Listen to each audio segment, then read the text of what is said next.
Dinas Pendidikan Pemuda dan Olahraga Provinsi Bali berharap SMA dan SMK sebelum diambil alih provinsi membuat perencanaan keuangan agar terhindar dari praktek pungli.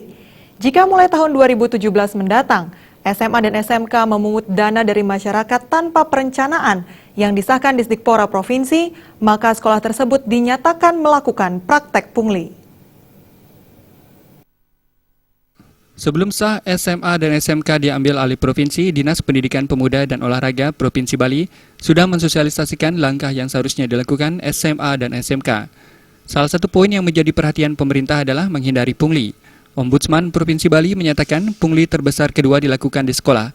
Kedepan, pungli diharapkan tidak terjadi lagi di dunia pendidikan. Sekretaris Dinas Pendidikan Pemuda dan Olahraga Provinsi Bali, Wayan Serinah mengatakan, dana dari masyarakat masih diperkenankan dalam mendukung proses pendidikan di sekolah.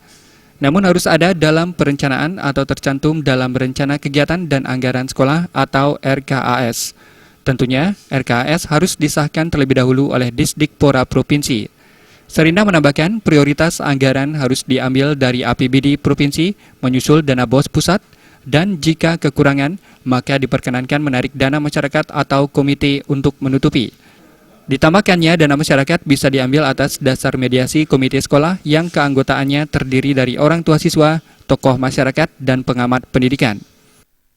Artinya mengumpulkan orang tua, sudah itu menyampaikan, menjelaskan bersama warga sekolah, semuanya berkaitan perencanaan yang dilakukan, yang nantinya memang diperlukan untuk menutupi anggaran 1 tahun yang sudah dibiayai dari APBD dan dari dana BOS. Nah, kekurangan itulah yang ditutupi, yang dibuatkan atau dirancang dalam perencanaan, itu difasilitasi oleh komite sekolah, sehingga bisa dijelaskan secara gamblang, karena komite nanti akan mengesahkan anggaran itu bersama pemerintah.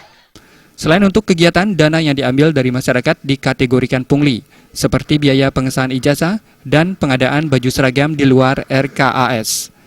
Jaya Kesuma, Bali TV.